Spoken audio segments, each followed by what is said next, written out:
Hey guys, welcome to the Chat Time Podcast, the home of good vibes, and I'm your host Pretty. With me I have my colleagues who are Prince. I'm Docky. I'm Judy. Sorry for the last episode, I wasn't in, but now I'm back. Okay, so in our last episode we were discussing about LGBTQ and we landed on the effects. So we hadn't yet discussed about it. Maybe just Prince give us some overview of the effects of LGBTQ. So effects of LGBTQ on my side, on my thinking, I naonelea kama italeta sana separation na hiyo feeling ya I am different from the other people. Juu tukiangalia percentage ya watu wenye wameji-involve na LGBTQ iko chini sana. Utapata it's around 10% of the normal population. So these people wakishari recognize they're in the wrong place, ataanza ko feel like oh, sijui kuna hiyo feeling ya separation, I feel like I'm not like the other people, so they won't interact that much well with people. So itam deny opportunities kwa life. Joko like kama una shy off ama una feel like I don't have to be with these people, obviously kuna opportunities mingi zitakupita, like uta enjoy zile like freedoms za kukua mse free. Yep.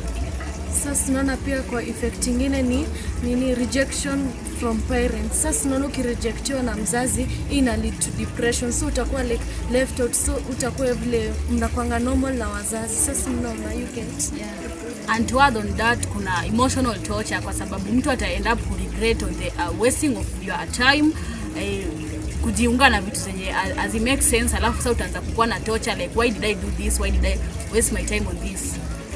There are also like maybe diseases or health problems that comes out after the whole thing, because sometimes you are forced to, like if it's girl to girl things, you are forced to put fingers in there, and those fingers may be dirty, so maybe there is health issues that may appear after the whole thing.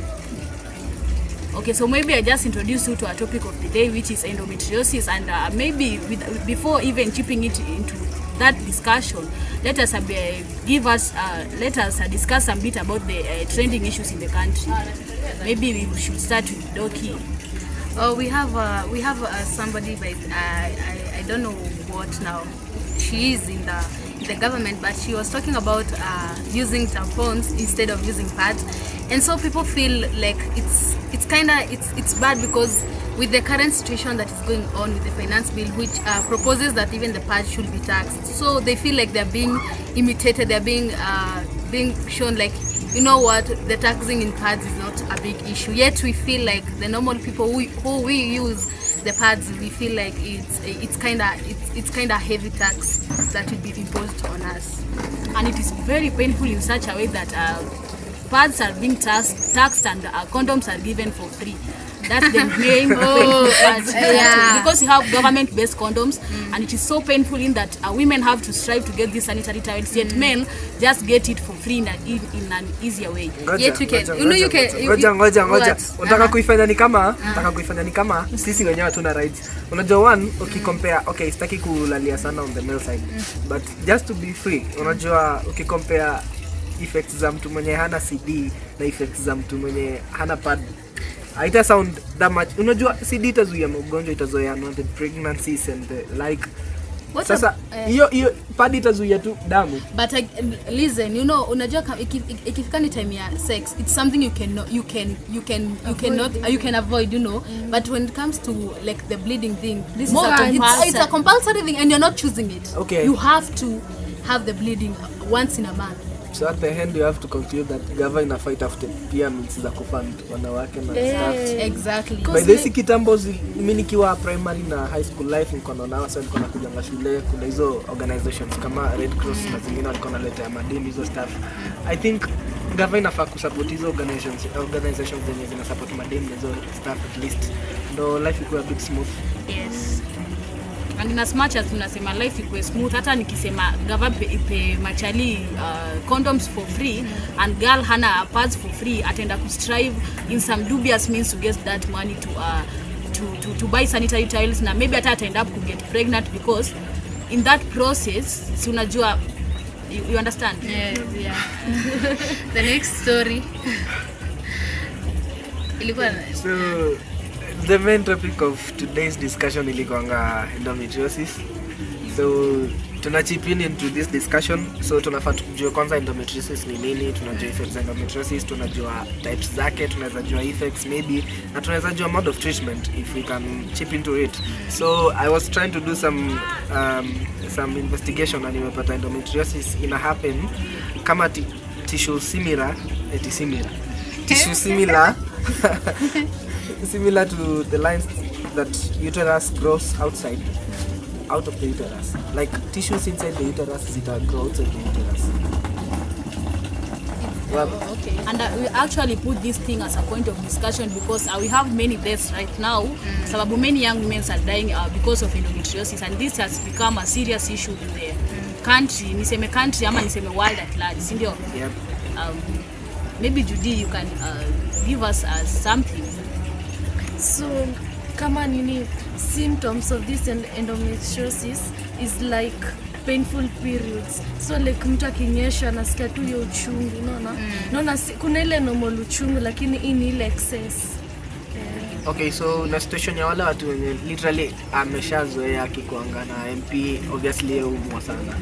That's the problem. Remember, this is extreme pain, not just pain. But kwa nini kwa lower back na pia kwa nini stomach pain? But again, there are those people who assume that, you will hear stories like, oh, my periods are painful. When you get somebody who is like you starting your periods, you are used to knowing that the periods are always painful. Yeah. So sometimes you can get the pain and you're like, oh, my periods are so painful, but you're not knowing that you're taking the assumptions of periods being painful. So like hiyo ndo unafaa kwenda kwa daktari like uchekiwe uone the reason behind it. And to add on that, niliona pia kuna pelvic pain in that maybe unaweza experience pelvic pain or assume that it's just a pet issue, alafu pate ni serious issue. Kenye tunafaa kuweka into concern is that if you experience this such a pain, unafaa kuvisit a health organization ama a doctor to take this into serious account. Yeah. Trying to look into more symptoms, niko na symptom moja hapa complicated. Guys, kwani sex haifai kuwa painful? Ifai kuwa painful. Yes, inafaa kuwa painful, lakini kuna ile pain yenye unasikia tu hii hapana. Okay, unajua sisi hatu men don't know. I think it should be the pain should be for the first time or for the first time or ever during the whole day. Inaweza kuwa during na pia after sex. Yeah. After ita determine kama duration umekaa before ufanye shit ama.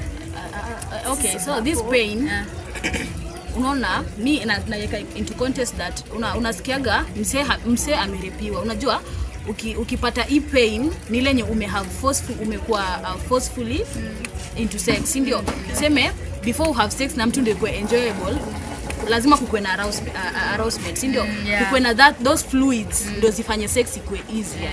So that's why anasema sex inakuwa painful. Yani unusual pain, si normal pain. Unusual pain. Trouble getting pregnant pia ni sign ya endometriosis. So kama umestruggle sana, uko na periods zako flow fiti but you're trying to kutafuta katoina umekosekana, go check. Unaweza kuwa ni endometriosis, you never know. Na pia excessive bleeding. Sile yes kuna nyana konga na heavy flow. Yeah. Na pia kuna ile excess ile literally like 3 weeks, that's not normal. The biggest part of inafai last for how long? Ikienda sana 2 weeks. 2 weeks. So extreme cases and which is next abnormality. Alafu that extreme cases si ati itakuwa fluctuating. Itakuwa continuous.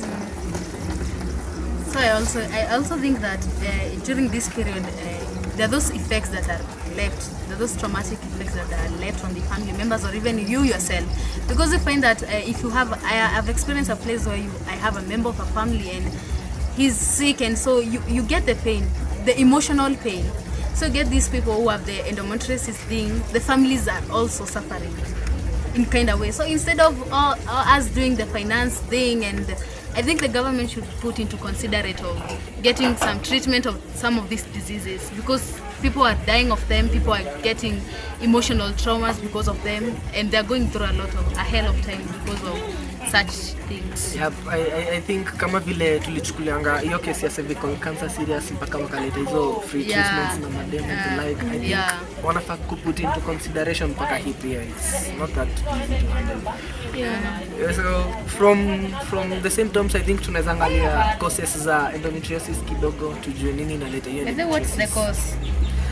So let's go to the causes of endometriosis. Na literally nilikuwa najaribu kufanya investigation napata hakuna visible causes ama zile causes zenye zitakuwa displayed, but literally they think that retrograde menstruation ita happen time yenye hiyo flow of blood yenye iko na hizo cells za endometrios zita flow back to the fallopian tube, so zikienda kukwama kule with no release outside zitazaleta hiyo affection and with time zina grow to something large ama ikue hizo stem cells zenye zinaweza give risk of the disease, like kuna cells zitazapatikana from the male whatever zenye tuna dispose hiyo time tuna have sex na madem, kunaweza kuwa kuna hizo cells hapo ndani zenye zinaweza enda zi grow into the fallopian tube ikileta hiyo endometriosis. So those are the two main causes zenye zimekuwa displayed as at now. And you also have excessive hormones, that is maybe uko na estrogen mingi ina contribute to the building of the endometrium lining, alafu hiyo pia ina highly contribute to nini. Sasa if you are kama uko na hormonal imbalance, maybe the best advice is to visit a doctor or a technician, though maybe aone the key ways to reduce those hormones. Also, I have another cause here that they're saying where you have vaginal bacteria, because maybe you have had a miscarriage before, or maybe during childbirth, and maybe the bacteria or the dirty bacteria were not removed well after maybe the miscarriage, or maybe you are giving birth. It can lead to the endometriosis. Na pia immune system condition whereby the immune system so ikifight hizo diseases inatoa hiyo endometriosis tissues, so ina kill it and ina destroy. So endometriosis, it is another one is stress. Maybe sometimes you feel like you feel like you normal, but you having some inside stress. You get me? Like maybe you think you yourself like if I come and ask Pretty, you do have any stress? No, I'm good, I'm cool. But inside you there's something that you're thinking about more. You're thinking more about something, but you assume it's not kind of a stress. So maybe that one can also lead to endometriosis. Hey, this condition is so scary, guys. Hey, what do you have to say about it, man? Hey, I'm even scared. You're scared? Hey, this condition is so scary because of the symptoms, man. The kwanza symptoms excessive abdominal pain and excessive bleeding. Sasa ule mse akona heavy flow, si hata kwa na idea ati niko na endometriosis. Exactly. Ama the pains, you know, because people are used to being like, yo, the pain is always there during the menstruation period. And most people assume the assumption place by there is overtaking it. And you know the problem is there is no prevention. There's not that major prevention in this, because something you cannot prevent some things. Even there is no hakuna nini hiyo main cause. Like, these are nini inafanya unapata. Sasa unaona. These are just some of the. So let's chip into the effects of endometriosis. And effect number one, you have infertility, because ukikuwa na prolonged endometriosis itaharibu your walls of the uterine, and utakuwa na complications of carrying a pregnancy.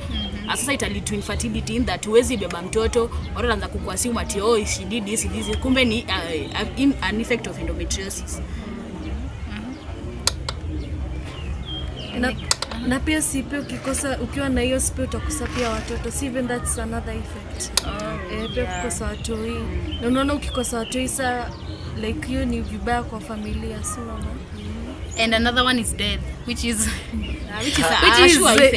a sure effect. Death, it can lead to death, man. We are losing young souls out there because of such a disease.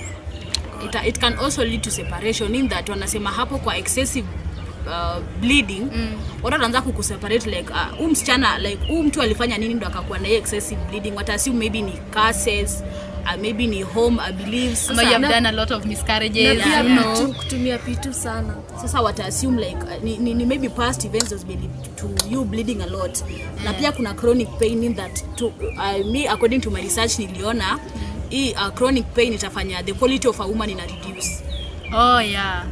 I guess even there for separation, you get sometimes if a person who is married and gets the endometriosis, you find that maybe it can lead to the separation between the husband and the wife, because my wife is always Alexa, Prince can leave you. Mimi nakaa na wewe na uzai. Aje sasa but unamvumilia kwa sababu ulimpenda. Utachezwa mpaka tafute damu yangu. Ugonjwa unafaa kuelewa. Hiyo ni ugonjwa yenye imekuja, and you so to her it is until death that is going to do us apart. Lakini unajua until death hata miezi 2 inakwanga mingi, unashtukia msee ashaanza kupaka, unashangaa until death ilikuwa miezi 2 guys. So by the way easily could lead to breakups za marriages manzi. Expectation ile great na wase wakiona ni tuone mkono wake. Si ndio jipe wazazi watakuwa na teta kuzile za mbona mtuzali.